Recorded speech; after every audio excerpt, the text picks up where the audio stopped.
Seconds. All right. Welcome back, everyone. Today is a continuation of our conversation going through the book of Proverbs, the book of Mishlei, King Solomon's ultimate guide to understanding, finding wisdom. We've spent a lot of time speaking about the challenges that gets in the way of us finding wisdom, the roadblocks that may come our way, and so on and so forth. And King Solomon is not a man who is stuck in negativity. He clearly has a tremendous amount of insight and wisdom that he's trying to impart. But like many of the Jewish ways, is to talk about all the don'ts and the do nots, so that you have clarity as to how you could actually do the do's. Today, what we're going to do is in the 8th chapter, King Solomon moves away from speaking about all the hang-ups, all the challenges that come our way, and how we could overcome those challenges. And instead, he's going to focus on all the positive things that wisdom brings. Remember, King Solomon's language is very clear and simple. No, not because it's easy, it's because he tries to simplify it so that it's palatable. And he says in this chapter, in a nutshell, that what we are actually trying to do is, make sure that we don't become heretics, make sure that we are able to focus on growing, developing ourselves. And the only way we could find, that path to clarity and happiness is through finding wisdom. Wisdom is synonymous with Torah. Wisdom is synonymous with, all the benefits of following its precepts, its laws, so that you can enjoy the nuances, the minutiae of life. So he begins in the 8th chapter. Okay, he says, Halo chokhmah tikra utuna titen kola. Surely wisdom will call out, and understanding will raise her voice. Berosh meromim alai derech bet netivot nitzvah. On the top of the heights along the way, at the place where pathways diverge, she stands. Liyad sha'arim lefi karet mevo petachim torona. Okay, near the gateways of the city, at the entrance, at the beginning of the entrances, does she cry out, and she says, Alechem asim ekra v'koli el b'nei adam havinu petayim arma v'kiselim havinu lev shim'u ki nigidim adaber mifteach savatayim yesharim ki emet yagech ki v'toavat savatay resha v'tzedek kol imri pi ein behem niftal v'ikesh kulam nechochim lemevin v'yesharim lemotzei da'at. So she says like this: to you, men, or people of understanding, I call out, I raise my voice to the sons of mans. And she says, simpletons, right? A simpleton understands shrewdness, right? Fools understands in your heart. We've spoken about this. King Solomon continues, says, listen, because I'm going to speak noble thoughts. The opinions of my lips will be fair words. For my palate will utter truth. Wickedness is an abomination of my lips. All the words of my mouth are said with righteousness. They contain no twisting or perversions. They are all correct to one who understands, and upright to those who find knowledge. Accept my discipline and not silver, for knowledge is better than fine gold, for wisdom is better than pearls, and all desires can't compare to it. Okay, so let's unpack all that. King Solomon just gave us a lot to digest, and let's see what we can make out from these ideas. So he says as follows, Halo chokhmah tikra, surely wisdom will call out. And therefore, the Torah itself is calling out, okay? Now, the virtues of wisdom are self-evident, that if it's as if it calls others to follow its path, meaning, if you know what is true, if you know what is right, it's calling out to you. You already have this intuitive understanding. So when you see it, you feel it, you understand that there's something there that's pulling you, calling you to do what's right. Where is it? Barosh Maromim, on top of the heights. Now, obviously, the top of the heights may seem like the Torah is so far away. It's on the top of this mountain, the zenith, this pinnacle, this faraway place. But that's not what he's referring to over here. The Radak says that this is a metaphor for the public study halls, the Beit Midrash. That this idea, Barosho Meramim, that it's waiting there in these big buildings for you to come in. It's not that far away. All you got to do for most of us is cross the street, a couple blocks here and there, and boom, you're in a Beit Midrash, and you have access to Torah, wisdom, and knowledge. Okay, the Torah. That's basically what King Solomon is saying is the Torah speaks to people wherever they may be found, but you have to be willing to listen. Ki beit netivot nitzvah. It's at the place where pathways diverge. That's where the Torah or wisdom stands. It's found in the busy crossroads. It's found by those people that are passing by. It's found by the people who are off the path, who want to get back on the path. It's everywhere. All you got to do is lend your ear, and you'll find yourself realigned with wisdom and its approach. The Talmud in Avodah Zarah, the Gemara discusses there this phrase, atop of the heights along the way. And it says over there that initially, the Torah appears to be found only at the top of the heights, in the highest places. But subsequently, it appears even along the way. Right? Meaning, yeah, it feels that way. But once you get yourself involved, the Maharsha says that at first, when you try to learn Torah, and everyone here who actually has really spent time learning Mishnah, Gemara, at first, it seems like this is beyond comprehension. There's no way I'm going to understand it. It's way too big for me. It's too high. It's too tall. I can't digest this stuff. It's too hard for me. I'm too ADD. I can't think about the details. But after this continuous study of being committed, right? There's a mitzvah, it's called being kovea itim. There's a mitzvah to set aside a time for study. It doesn't say for how long. It doesn't say you have to learn 10 hours a day. It doesn't say you have to do, 4 hours a day. All you got to do is be kovea itim. You have a mitzvah to set time for study. And it's got to be consistent every single day. But if you're continuously studying, you realize that the Torah is easily accessible as any other subject is with time, right? All you got to do is put your effort into it. Liyad Sha'arim Lefi Karat, near the gateway of the city. What is that? So the Ibn Ezra says that this word karat, right? He says it comes from the word. He said comes from the word roof, tikra, right? A shelter was put over the gates, and the people sat in the shade. And therefore, the Torah directs a person who's passing by the entrance, and it's going to lead them to their desired destination with comfort and ease. Mavo pitaim terona. At the approach to the entrance, that's where she cries out. Okay? Rav Hirsch says that this message begins with the next verse. And he says like this, that wisdom is neither the heritage or the privilege nor the subject for academics, but rather the Torah relates to the entire fullness of life, both of the individual and of society.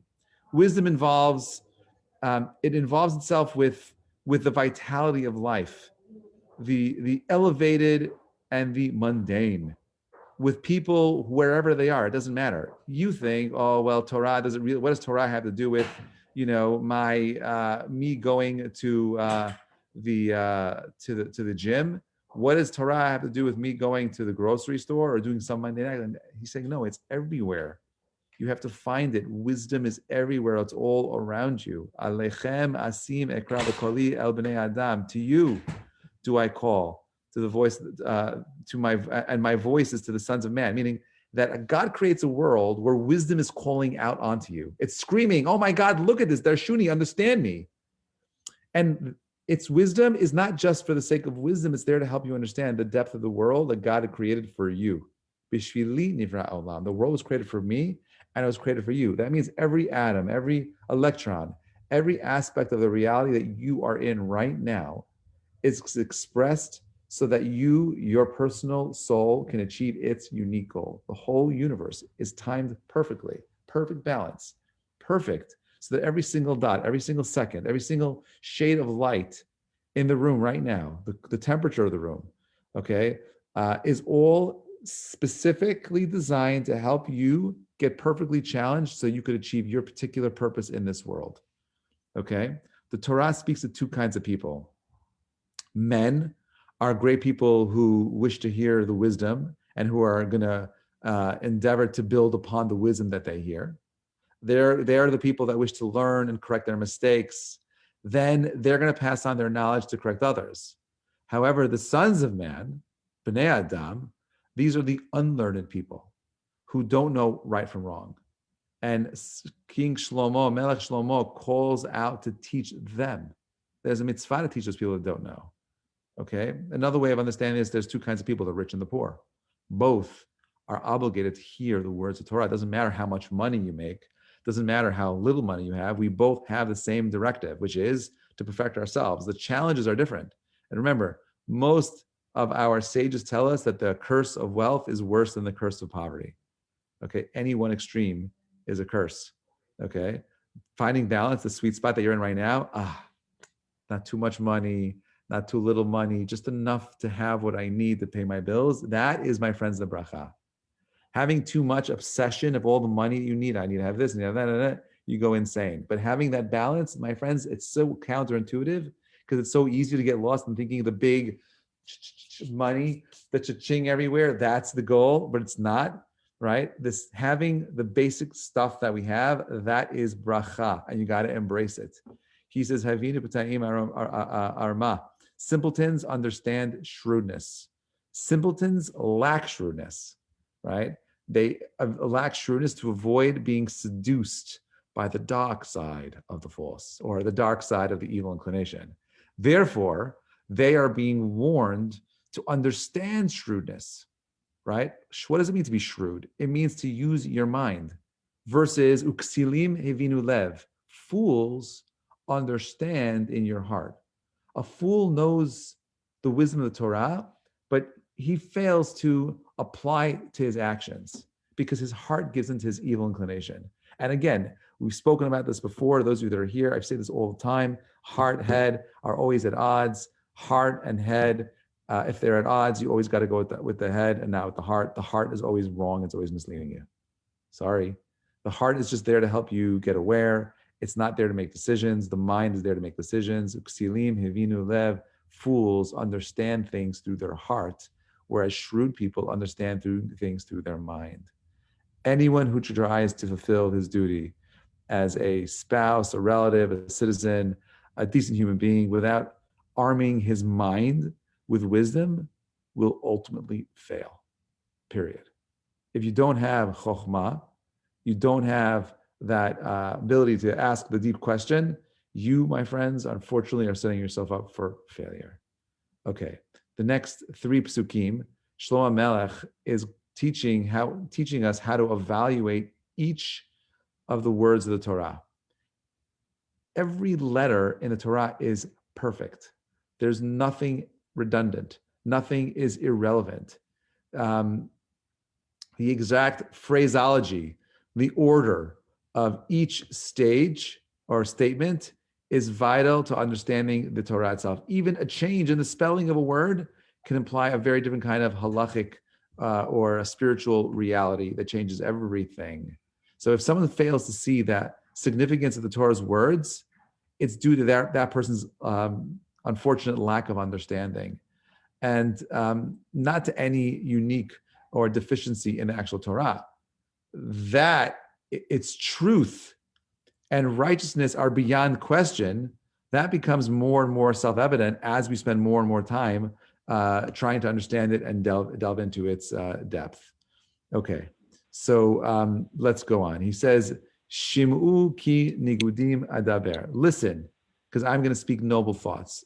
A nagid is a ruler, like Shmuel HaNagid, famous, a Jewish philosopher, warrior. I believe he's probably the only Jewish rabbi that ever commanded a Muslim army and never lost a battle.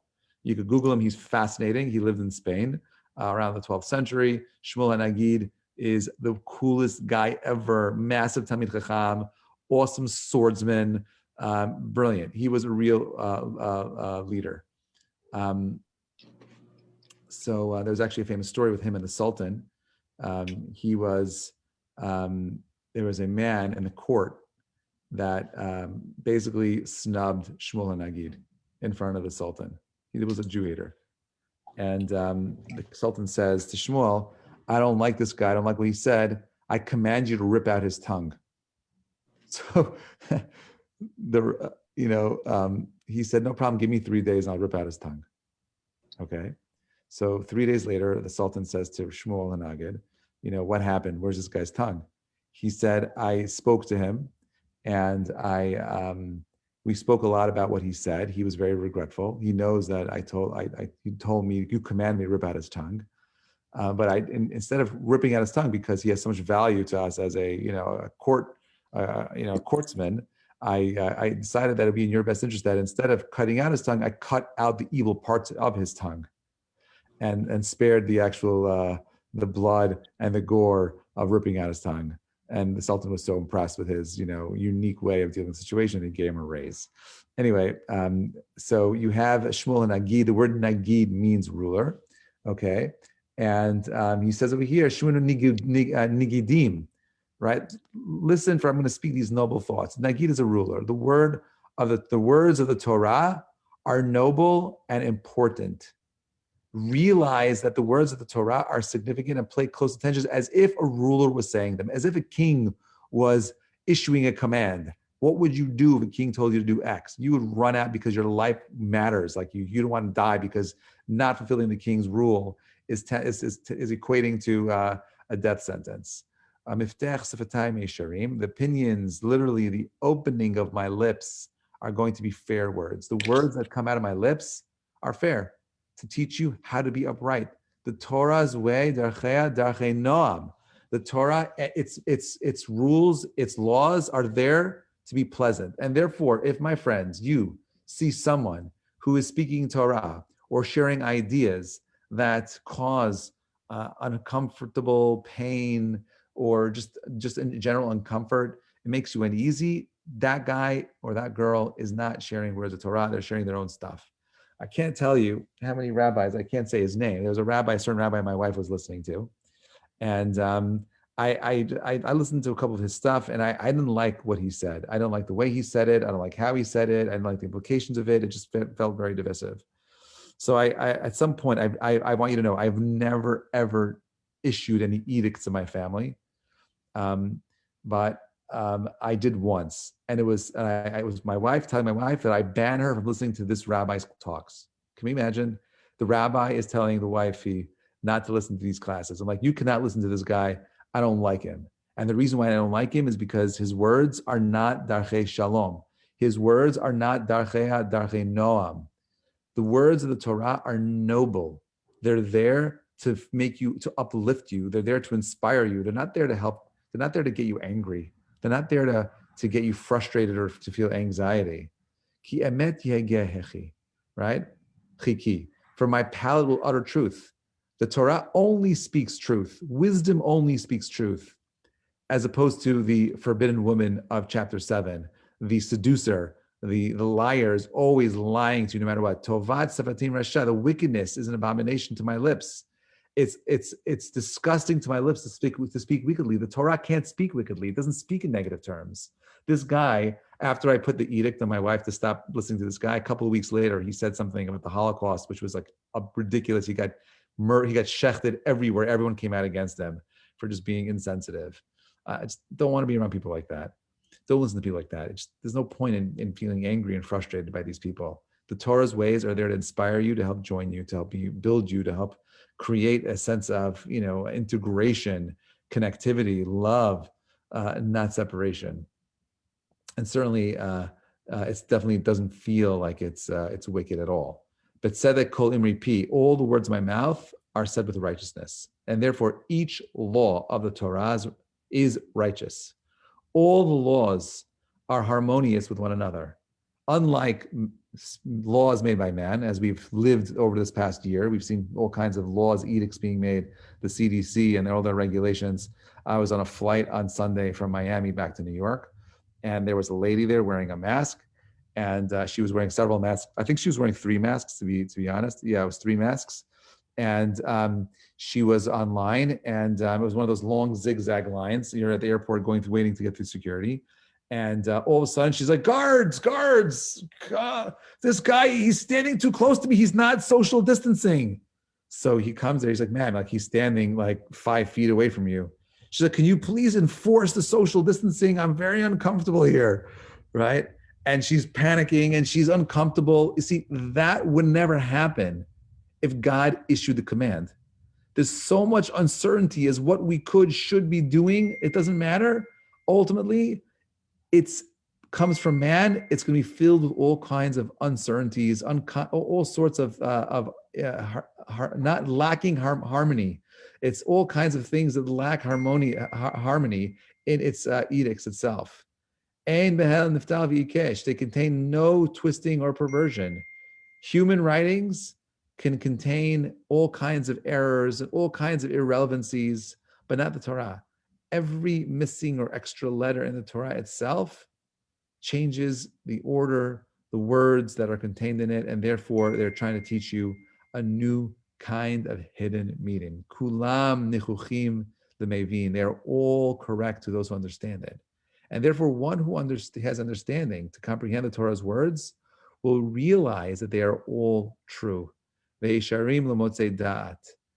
Upright to those who find knowledge. Even mystical interpretations become clear to those who have required this level of knowledge, right? It's just there. That's what this Torah is. The Torah is not just this difficult book. The more you build on the ideas, the more it unlocks other secrets of the Torah itself. Accept my discipline and not silver. Okay, I'm not sure if those of you guys that are investing in commodities, my big tip is that gold in the next 3 years is going to pop about 30 to 40% because of inflation. And if you want to hoard gold, now's the time to buy. Anyway, we're going to have crazy interest rates. The Gemara says it. That's why I know it's true. The Gemara says before Mashiach comes, and we're definitely living closer to that time. Gemara says that one of the simanim you're living in the times of Mashiach is that there's going to be hyperinflation. So prepare for it. It's going to come. Right? Accept my discipline and not silver, for knowledge is better than fine gold. Devote all of your efforts to the acquisition of discipline rather than silver and gold, right? Devote yourself to the acquisition of knowledge rather than gold and silver. Why? Right? Because gold, silver, it'll move up and down in value. But if you don't have the ability to appreciate it, if you haven't had the ability to refine yourself, it's not going to help you with that money. The easiest way to interpret this pasuk is that when the rabbis are able to get to serious talk, right, where they are urging the listeners to improve themselves, right? He listens to the lectures, to the anecdotes, to the stories, to the parables. And since people know the important part of the lecture is the spiritual message, right? Simple people, they only yearn to remember the stories. But the verse is telling you, listen to the details, listen to the discipline, not to the entertaining stories. People today often want to be edutained. They don't want to be educated. They don't want to learn. They don't want to commit to memory. They want to sit there and just have the rabbi dance and tell stories, which I don't like doing, because you could do that and find out other people. I'm trying to give you real pearls here, the depth of the Torah itself. Ki tova chochma mipninim, because wisdom is better than pearls, right? We're continuing from the previous pasuk. That's silver and gold and pearls are all precious, but none of them are comparable to the value of wisdom, the value of Torah. Their value, these commodities can vary from time to time and place to place with Torah. No matter where you go, wisdom is precious. Okay, it's always going to have value. And more importantly, my friends, it can't be stolen from you. No one can take away your Torah knowledge, your wisdom. Pearls are valuable because they're rare and they're hard to find. But the hidden meaning of the Torah itself, right? The hidden meaning of the Torah surpasses even the rarest of pearls. Some ideas, when you find them, they're so juicy. You love them. They're much more, some of the ideas that I've come up with Chidushim, to me, have more value than all the gold that I have in my bank. Only my 1 ounce bar. That's all the gold I have. Not that much. All right. And all the desires, all desires cannot compare to it. Whatever a person desires, it's because it's essential to him, right? All those essential desires are not comparable to the wisdom and the depth and the beauty that the Torah has to offer for us. My question is to you, how are you prioritizing these things? Well, we all know that, listen, who doesn't want, if I told you I have like a nice 2-pound bar of gold, okay, that's a lot of gold. It's like 32 ounces, I think, right? Or is it 64 ounces, a 2-pound, whatever it is. That's a lot of money, right? That's a lot of money, okay? It's an ounce today is like $2,000. You could do the math, okay? That's nice, definitely helpful, but I can't carry. I can't use it right now. I can't go to the store and take out like a blade and like shave off a sliver and say, "Here, I'll pay you in this little sliver of gold." Doesn't do much. But you're in a business deal. You're in a family situation. You're in a communal situation that requires real wisdom. Your cell phone, you can't call the rabbi. You have to deal with the situation right here, right now. Do you understand why wisdom is so important? And if you are not being a mevakesh, if you're not asking for it, and if you don't see the value in it, if you don't see the importance of finding this wisdom, owning the wisdom, committing the wisdom to memory, it's much more important. Your priorities are messed up. The gold is nothing but rock. It's a stone. It doesn't do much.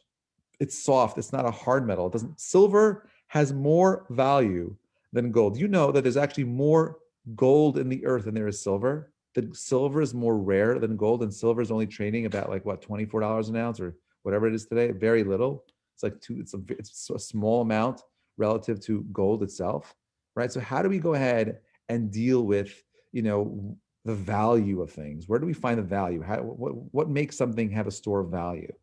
And it has to do with we as society decides. We determine that X has value. But I want you to know that we as Jews come from a place where more precious than pearls were Torah ideas, were wisdom. If you had a beautiful concept to express a certain value in Torah, that had more value to our chachamim, to our wise people. There's hundreds of stories throughout Jewish history where wealthy people would pay, bnei yeshiva, guys in yeshiva, to share ideas, to give over deep concepts, because that's real value. That's beautiful. I could take that with me wherever I go. But money, while again, I often say this all the time, I want to say it because it's important, but it's not the goal. Money is the tool. What's the goal? The refinement of your soul. That, my friends, is the goal. Make a lot of money, enjoy it, but not at the expense of losing out the ability of finding the real gold, the spiritual gold, which is eternal, my friends. It's forever. Building your midot, learning, spending time and breaking your brains to understand something, that is really who you are. That's the real goal. That's the real value. Everything else, sheker, it's fake, it's a lie. It's hevel havalim amar kohelet. It's all vanity. It's smoke and mirrors. There's no real value there. The real value is coming to a class like this, not just this class, but classes like this, where you get to be challenged, where you hear ideas that inspire you, that motivate you to think, grow, and listen. Ideas that help you transition from being a being of the heart into a being of the mind. God willing, we'll continue this journey together next Monday night. We're going to talk about the Torah is the source of the truest success, the truest value. Have an amazing week. Looking forward to seeing you on Wednesday, and God willing on Friday, and if not, next Monday. Shavua tov, everybody. Thank you so much for listening.